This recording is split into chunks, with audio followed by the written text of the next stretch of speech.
Larry, Danny, thank you so much for being here with me today. Quick little anecdote for you all and for the two of you.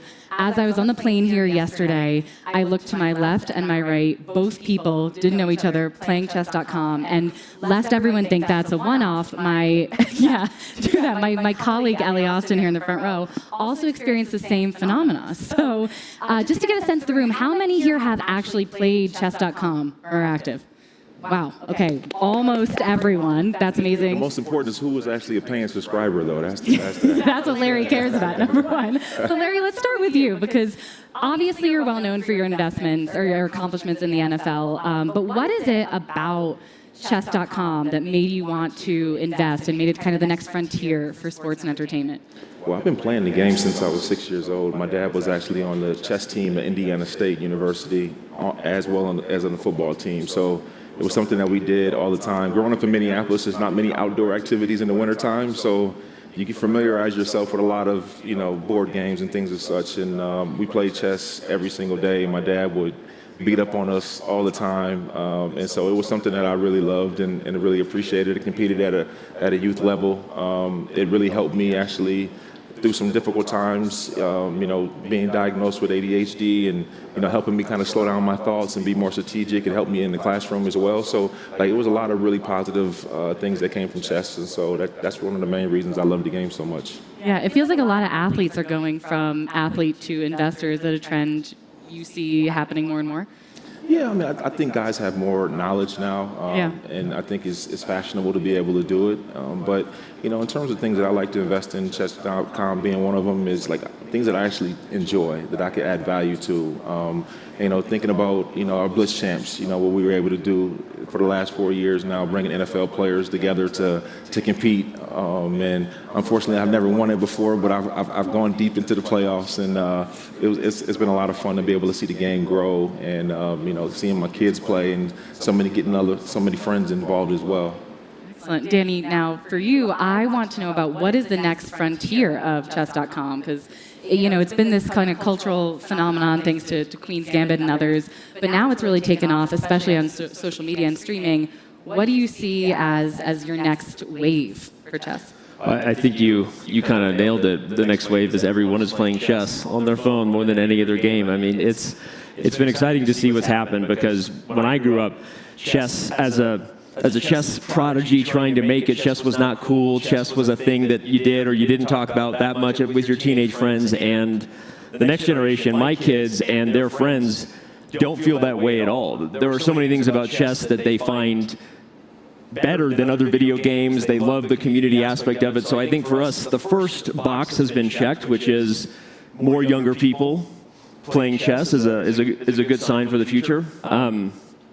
So other than that, I think that where we're investing a lot of our resources is tied in well to this conference and a lot of the conversations around the planet right now in terms of AI and what's best in terms of chess has always had a history of finding patterns with the game within the game, helping people with critical thinking, helping them see not just multiple moves ahead, but learn from their mistakes, and taking models that allow people to learn even more effectively is a big part of where we're investing. And Larry's a huge puzzles guy, and so we've been investing in more ways to tease out areas of someone's game where they can solve puzzles and get better and just continue to leverage technology as best we can. Two words I want to zone in on what you just said are AI and solve. Because I think the big debate, at least in my family, which is a big chess family right now, is can chess survive AI? When is AI going to solve chess? How far away from that are we to that being the future? Well, it's funny because chess has had this existential crisis of AI solving it for almost 3 decades now. And what's been fascinating is that not only has that not been the case, but in some ways, machine learning models have actually reinvigorated how the game is played and added back different parts of, for humans, we call it more of an abstract way to approach a position, partly because they've approached the game in very different ways. When AlphaZero burst on the scene, which was, of course, Google's DeepMind project, and one of the first things that it really popularized was that it played chess and taught itself, and that has actually brought new life into the game. So I would say the death of chess is actually far, far away and far overrated, I think. On a playing level and on an entertainment level, we've embraced a lot of what AI does to provide a full picture. I think chess, because it isn't as visual as football or other sports, sometimes struggles with new audiences, whereas with AI and how we brought to life what the complete information is, we've actually, I think, made the game easier and feel more accessible and more edutaining, as I like to say, which is education and entertainment together, keeping people involved in a way where before chess was kind of an elephant we were trying to wrap a ribbon around. Now I think people feel it's way more entertaining than it's ever been, in large part because of computers and their influence. Well, definitely. That's also, I would like to add to that is, it's definitely made me a better player, being able to use like puzzles, different features of that nature, because it takes all the games, the thousands of games that I've played, it finds the mistakes that I made, the good moves that I made, and helps me practice against those moves and become better when I play against my next opponent. So AI has actually really improved, intermediate and average players to be able to get to his level one day. Yeah, that's a good point. I think my other question for all the chess purists out there is that, does having AI be involved in chess, does it cheapen the human versus human competition at all? And how are you both looking at that?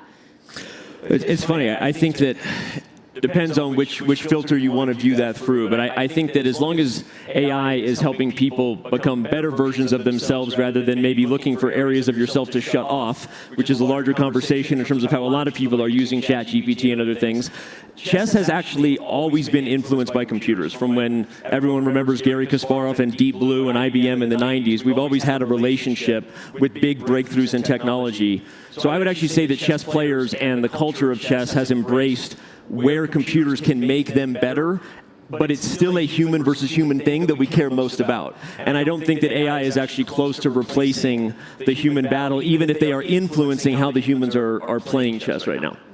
Larry, how does it feel for you? No, I don't think so at all. I mean, obviously, when you're in traditional games, the AI is helping, the book moves be more accurate. Yeah. But like once you get past that opening perspective, and the game is opened up, I think it's still pretty normal in my experience. Yeah. I want to talk about cheating because I find that I think AI is both the biggest threat and also the biggest safeguard for fair play in the chess world. How do you think AI will change how cheat detection works? For us, again, this is another existential crisis we've been dealing with for years. I love to bring up the existential crisis. Very recent scandals have brought more attention from the outside world into our world about cheating in chess, and I won't get into all of the accusations of that for those who know some of the more infamous ones. But what I would say is that, again, we face this challenge of AI being so much better than human beings earlier on than any other cerebral game, and so we were already investing in models and ways to tease out in human play. When you have a lot of moves being made, what exactly is a pattern of a computer versus a human in terms of how they approach things? And chess.com specializes in more of I would say we focus less on the how AIs can influence and more of the DNA, like the crime scene analysis that really allows us to tease out patterns of inhuman play. And that breakthrough has actually safeguarded us despite chess getting easier to cheat on your phone or anything else someone would do. It hasn't really mattered to us in terms of staying a little bit ahead of the game there. So that's been our main focus. So if it's not cheating or AI, what do you think is the biggest threat to chess at this time? Wow. Another deep question, existential for you. Okay, that's a curveball. Yeah. I think the biggest threat to chess in general has historically always been that chess is a hard game in that it's not luck. It doesn't take the power out of your thinking where you can roll a dice and just rely on the hand you were dealt, for lack of a better multiple game analogy I just made there. I think chess competes with other games in that other games can feel easier or more immediately rewarding. But I would argue and hope that for humanity there's a little bit more positive, long-lasting dopamine that comes when you see yourself progress at chess. I mean, Larry, you love puzzles, you love playing chess, even though it's hard and not as immediately rewarding as Candy Crush, right? So what do you feel about that? Well, I think the biggest thing for me for it to continue to stay relevant is just getting young people involved. Similar to what we did with Lulia in Arizona, with our exposure to young people and getting the game to be more inclusive. I mean, this is one of the few games that are actually played around the world. I mean, it's a globally recognized game. No matter what country you go to, there's some people playing it there. So I don't think there's necessarily a crisis or a huge concern that people won't play it. But to talk about a little bit about what you said about the game being hard, I think it's very easy to understand what the pieces do, but the strategy behind it is more complicated. Yeah. But I also think that that's something that's a true unlock that young kids could learn and be something that they would really love to participate in. Yeah, I guess I'll just wrap on that. I think that our biggest challenge has been convincing people that chess is for everyone. It's not just for super smart people or whatever the stereotype would be, and because it is something that breaks down barriers of age and gender, and it brings people together in ways that other games don't.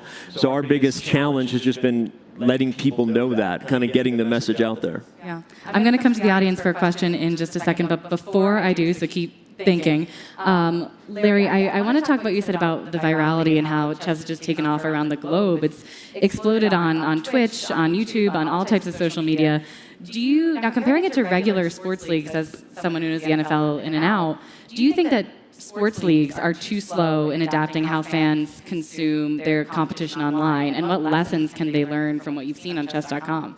I think there's different. I mean, the National Football League, I think, is usually a little bit slower, but they have the ability to do that because it's the most popular game. They don't have to be the first movers, right? You look at games like pickleball and basketball does a really good job of in-tournament games and things of that nature. They're more innovative, right? And I think chess is doing the same thing. I mean, I go on chess.com all the time and watch the tournaments, watch the broadcasts, rerun and watch the analysis after the games and who made mistakes and things of that nature. So I think chess.com is doing a really good job of being the first mover, and when other leagues don't necessarily have to. Yeah, I think that's fair. I think chess was challenged with problems that market leaders when it comes to entertainment didn't necessarily have to face early. And maybe that worked out for us because chess was made for the digital age, where now we get streamers bringing you inside of their thought process, where for years that was the hardest thing to unlock. It's only so much you can look at someone with their head in their hand for 4 hours, right? And I think that the streaming boom and the creator boom has brought people into something that previously felt like it was gatekept. And so there has been a massive boom for chess. Maybe there's been some reverse engineered idea that now we can mic up players in their helmets and other things to give insight into what the athletes are thinking. But chess really needed technology in order to experience the boom that it is now, and I feel grateful that it seems like we've taken advantage of that with a lot of the stars we have, letting people into their world and making it more interesting than it was before. That's the fascinating part. That's what makes it so accessible too, which, quick follow-up, could chess, just the sport, ever have this Super Bowl moment where millions of people tuning in, watching it, advertising, going crazy, all that stuff? I mean, we have a partnership with the NFL with an event, Blitz Champs. Maybe the key secret is NFL athletes playing in a stadium. But no, we are working on stuff like this. There's actually an event coming up in Dallas next month that will be in a stadium with top chess players. And we have been working hard to kind of break down, again, that stereotype with a wrecking ball and show that it can be more interesting than maybe people previously thought, especially as we brought and used AI to tease out areas of the game that make it give you more context and keep the viewers tuned in. And ultimately, it's about stories, whether you care about the people playing the game and the emotions that you have there. So chess can learn a lot from the NFL in terms of storytelling and bringing in the things that keep fans year over year. And that is my job. That is one of the biggest things we're working on. Larry, what do you see? Do you think it's going to ever get there, and what do you think it'll take? Well, I think it's more popular than it's ever been now. You think about some of the players in the National Football League that participate in these tournaments. Joe Burrow, All-Pro, and Kyler Murray, and a bunch of other guys. Gordon Hayward, and a bunch of people that are playing and talking about it, and on Instagram playing live games. I've gotten beat up by many bots. Luka Doncic. But your bot is also on there, Larry Fitzgerald. You didn't mention yourself. You can play Larry, the AI version of Larry online. Yeah, so I think that those things that we're doing are really enhancing it and making it a little bit more popular. Will it ever get to the popularity of a Super Bowl, the NBA Finals, a World Cup of that nature? I don't know. Yeah. But, anything is better than nothing. That's true. Fingers crossed. Any questions out here? Oh, see one here in the front. Who was first?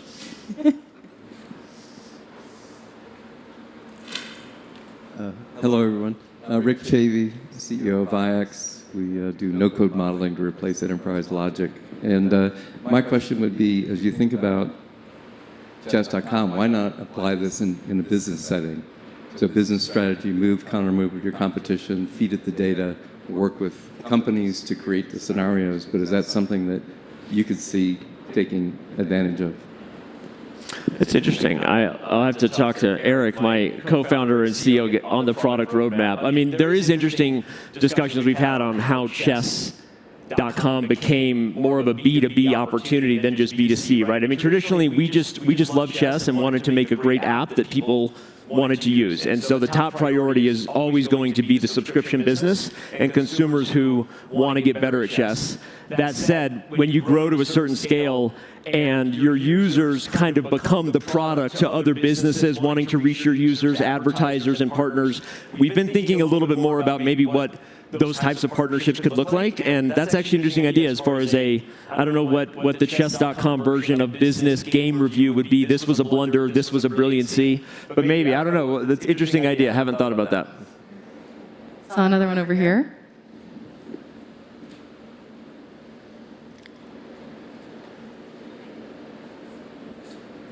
Hi, I'm Brian Vecchi, the field CTO of Varonis. We're a cybersecurity company that helps organizations protect their data. And Larry, two of the things that have helped the NFL grow so much in the last couple of decades are, and they're related, gambling and fantasy. And I'm wondering, have you thought at all, or have either of you thought about how chess.com can grow, or chess as a sport can grow in similar ways, and if it makes sense? If you had told me 50 years ago, if you told anybody 50 years ago that gambling and fantasy football would have been such a driver for the popularity of the NFL and other sports, I'm not sure that would have been the case. Does chess have a similar opportunity? Yes, and we've again, it's been complicated for us because some of our success happened very quickly overnight with the pandemic and the Queen's Gambit, and at our ethos, our core was always play chess, and we want people to ask one question: how do I get better? Why did I lose that game? Right? This is what you're saying is a lot of what we're getting. We're getting approached by a lot of partners right now because the scale overnight only just got interesting to those partners like FanDuel or DraftKings or others. So I'm being real without getting into all the rated R details that overnight, when you have 20 million games played every day and you have millions of dollars in an esports chess ecosystem that didn't even exist 3 years ago, it has overnight become an opportunity where we have a lot of people interested. Because it isn't our core ethos, like we have been like, do we even want to do this? Like it's, there's a lot of brand issues to consider in terms of we're very large in the schools, and we sell parents on the idea that is true, which is that chess is great for your kids and this is a safe place, unlike other games that are trying to convince parents that it's good for them, right? So there's a lot of things that we're considering in this, but undeniably the scale is there for us to consider this in the future, and we are. Yeah. Any other questions? Yep, one here in the front.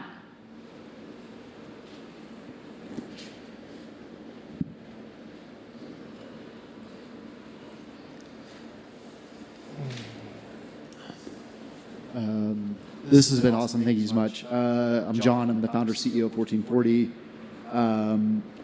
Have you thought about Roblox? My son's 8, loves chess, by the way, but he's like addicted to Roblox. Have you thought about maybe like a Roblox chess experience where he could maybe steal the queen or something like that, like steal a brain rot type of game? Yeah, we've been close to partnerships with some of the folks at Roblox a few times. I think the developer-friendly world that Roblox is in some ways has us sitting in a position where we're like, hey, any brilliant engineers out there who just want to build it on their own, chess.com is a ready and willing partner because we have our own product suite that we work on. Ultimately, we want users to come to our site and engage in that way, or our chesskid.com site, which is the scholastic kind of safe version. So the answer is yes, and I think that more than likely partnerships like that in the future, but we are hopeful that as the game just continues to grow and so many young, brilliant minds are coming into it, that problem might be solved for us by someone else developing their own sort of chess 2.0 version on Roblox that kids like, and maybe that helps the whole game. My son wants to bully games, so maybe we'll do it. Okay, there you go. There you go. We have time for one more. Anyone else? Oh, right over here. Hi, Ellen Villar from Fortune. So my question is, with the Queen's Gambit and the pandemic, right? Are you also, is it part of your initiative to start investing in more entertainment titles that will kind of also reinvigorate that interest in chess?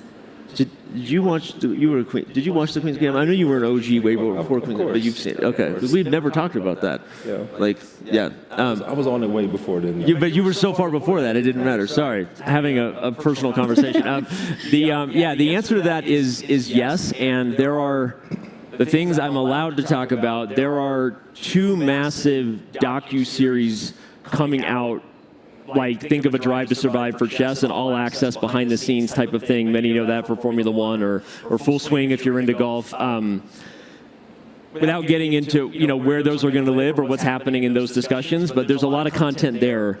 And anyone who followed the massive cheating scandal that happened saw that there's A24 and Emma Stone bought up the movie rights to that. So there's going to be a movie there that will be some sort of Hollywood version of a real-life scandal. When it comes to the bigger question of IP, like what Mighty Ducks did for Pee Wee Hockey, right? Or what obviously Beth Harmon and the Queen's Gambit did for chess. It's been an interesting thing for us to consider because again, we're not a Hollywood production company. We don't know that world. We try to stay focused on our lane. But again, there's a lot of interest. So we are doing what we can to help these sort of all-access docu-series take off and see what that does to bring new eyeballs. And we are always interested, and we get a lot of pitches like that. There's also been a lot of game shows, like somehow like Love Island meets chess. These are the kind of ideas we get. That's what I want to see. That I'm personally invested in. Who knows? I will not be surprised if there's some crazy show like this in the next few years, but nothing in that vein in the works that I'm aware of. All right, Larry and Danny, I want to end. I love a good story. I'm a journalist. I have to ask, what is the most crazy or unexpected moment of virality both of you have experienced on chess.com? Danny, you want to start? I won't say the cheating scandal because that was a viral thing that we all added a lot of gray hairs to my head. I would say even just recently, a lot of people saw this big table slam by Magnus. I don't know if anyone saw this clip where Magnus Carlsen lost and slammed the table, and it was seen by some estimated like 1 billion people because he lost to the young world champion from India. And India, I think, a lot of people have watched this clip. That was a fun one because I think it showed what chess is capable of when emotions explode. You think of it as this quiet game where the tensions build up. So that was fascinating to see how people reacted to that. So it's an easy one for me to pick because it's a very recent one, and actually I think one of the most viewed chess moments in history, even though it just happened this summer. Wow. But That's how far it's come, too. I would think for me was when you called me a couple of years ago and told me we were up to 1 million new subscribers a month. Yeah. Like chess is such a quiet game. You're playing it in bed before you go to sleep, and to think that 1 million people are subscribing every month to the was really kind of a mind-blowing statistic for me. That really stuck out. it's crazy to wrap your head around. And how do you keep that momentum going then? Because I know you said, it's been Queen's Gambit, there's this other movie. What happens if it cools again? What's the plan for that? Well, it's funny. With all the booms we've seen, for whatever reason, chess, it's a full circle answer back to the first question you gave me, which is chess seems to struggle with an exposure problem, an awareness problem. Maybe it's reconvincing people that this game is for them problem. But once they get into it, the stickiness or the LTV, to use the subscription speak, the lifetime value of the chess customer is actually very, very high. We just consistently see new benchmarks reached. And so, like I said, I think there's a lot of reasons to understand why chess is more of a lifestyle product than it is a mobile game. And so we're more compared in the lens of up against, your Duolingo subscription, your Strava subscription, your Spotify subscription. Because once people commit to chess, they like to keep it. They feel like it adds value to their life. And so, I come back to the biggest problem for chess is just reminding everybody, convincing them that chess is for everyone. You can play. It's not as hard as you think. There's all kinds of fun bots. Go play Larry. Yeah. And that's kind of the biggest thing we're doing right now. Excellent. Well, Larry, I'm certainly playing your bot on the way home. Danny, Larry, thank you so much for joining us. I appreciate it. Thank you. Thank you both.